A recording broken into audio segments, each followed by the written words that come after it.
Right, ఇదే అంశంపై ఇవాల్టి మన డిబేట్లో కూడా డిస్కస్ చేద్దాము. డిబేట్లో పార్టిసిపేట్ చేస్తున్నారు బీజేపీ నాయకులు వెంకటరెడ్డి గారు అండ్ బీఆర్ఎస్ నాయకులు నమస్తే. కాంబోజ్ వెంకటేశ్వర్ గారు మనతో జాయిన్ అయ్యారు. నమస్కారం అండి ఇద్దరికి, వెంకటేశ్వర్ గారు, వెంకటరెడ్డి గారు. నమస్తే. రైట్, నమస్తే. వెంకటరెడ్డి గారు, good evening, good evening, good evening. Yes కేంద్ర కేబినెట్ విస్తరణ అనేది ఈరోజు ఒక పెద్ద హాట్ టాపిక్ అయింది. అటు కేబినెట్ విస్తరణ కేంద్రంలోనూ ఇటు రాష్ట్రంలోనూ కూడా ఒకేసారి అంటే జూన్ మొదటి వారంలోనే జరగబోతోంది అనేది చాలా ఉత్కంఠ రేపుతున్నటువంటి అంశం. అయితే ఇక్కడ కేబినెట్ ఎక్స్పాన్షన్ అంటే జస్ట్ ఒక ఆతృత ఉంటుంది, ఎవరికి మంత్రి పదవులు కొత్తగా రాబోతున్నాయి, ఈ మంత్రి పదవులు ఖాళీగా ఉన్నటువంటి వాటిని ఫిల్ చేస్తారు అని.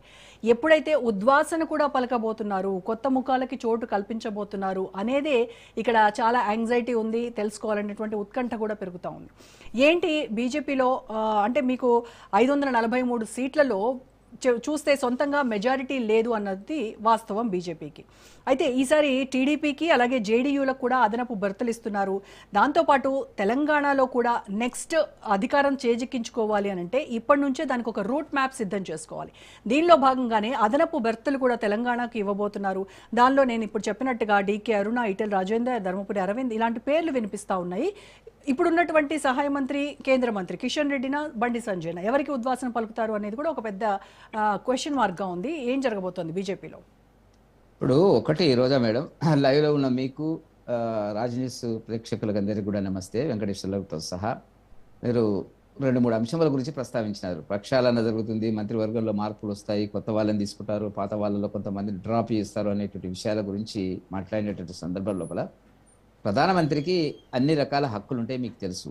కొత్త వాళ్ళని తీసుకోవడం, పాత వాళ్ళలో కొంత వేరే బాధ్యతలు, వాళ్ళ యొక్క పెర్ఫార్మెన్స్ బాగలేదనేటువంటి కాదు, పార్టీ బాధ్యతలు ఇస్తారా, ఇతర బాధ్యతలు అంతకంటే ఎక్కువ ముఖ్యమైనటువంటిది పార్టీ నిర్మాణం, పార్టీ వివిధ రాష్ట్రాల్లో వచ్చే ఎన్నికల లోపల గెలిపే లక్ష్యంగా వెళ్తున్నటువంటి పరిస్థితి లోపల కీలకంగా మంత్రి పదవుల కంటే పార్టీ పరంగా ప్రజల్లో ఉండేటువంటి నాయకులకు ఆ బాధ్యతలు కూడా ఇచ్చే అవకాశం ఏ పార్టీకైనా ఉంటుంది, ఒక భారతీయ జనతా పార్టీ అని నేను అనుకోవడం లేదు.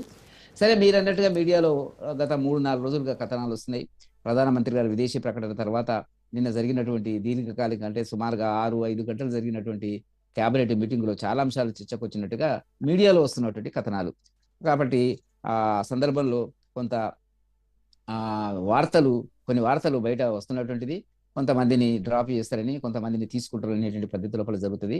అంతేగాని డ్రాప్ చేసినటువంటి వాళ్ళంతా సమర్థులు గారని, కొత్తగా వచ్చే వాళ్ళని కేవలం వాళ్ళే సమర్థులు అనేటువంటిది ఎక్కడ ఉండదు. కేబినెట్ లో ప్రధానమంత్రికి పూర్తి స్వేచ్ఛ ఉంటుంది, అదేవిధంగా ముఖ్యమంత్రికి కూడా పూర్తి స్వేచ్ఛ ఉంటుంది. కేబినెట్ అంటే వివిధ సామాజిక కోణంలో కానీ ఇతరత్ర వాళ్ళ అవసరాలు కానివ్వండి, వాళ్ళకు ఉండే అనుభవాలను కానీ, రాష్ట్రాల వారిగా వచ్చినటువంటి సమస్యల కేంద్రంగా ఈ మార్పులు చేర్పులు ఉంటాయి అనేటువంటి మాట ఒకటి. తెలంగాణకు వచ్చేటప్పటికి ఇప్పుడు మీకు అందరికీ తెలిసినటువంటిదే, కేబినెట్ మంత్రి శ్రీ కిషన్ రెడ్డి గారు ఉన్నారు, అదేవిధంగా సహాయ మంత్రిగా శ్రీ బండి సంజయ్ గారు ఉన్నటువంటి మాట వాస్తవం.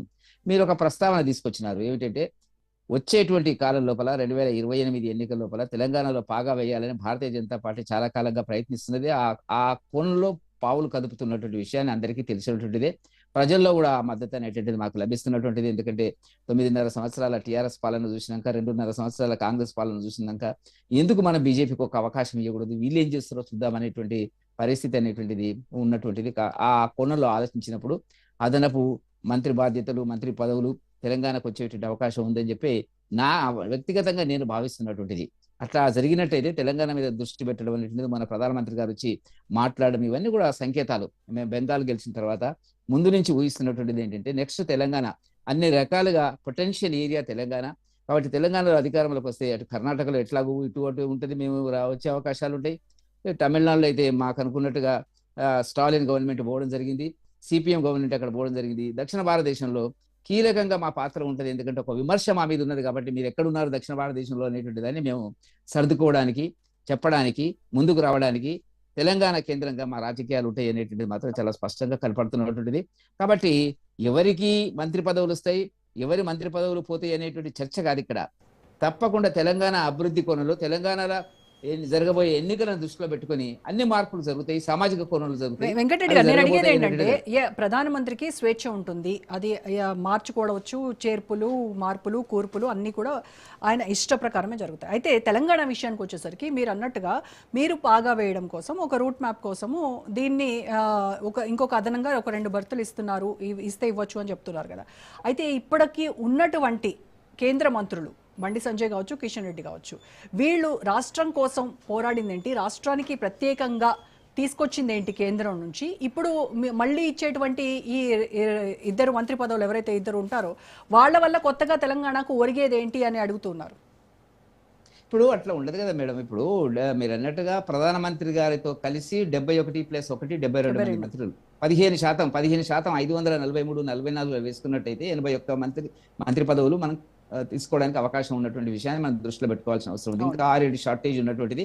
సరే, ప్రధానమంత్రి గారికి ఉండేటువంటి స్వేచ్ఛలో ఆయన ఏం చేయబోతారు, ఇప్పుడు ఫిలప్ చేస్తారా, వచ్చే కాలంలో ఫిలప్ చేస్తారా అనేది ఇద్దరు కేంద్ర మంత్రులు తెలంగాణకి ఏం చేసినారంటే ఇప్పుడు నిన్ననే భట్టి గారు వెళ్ళినారు.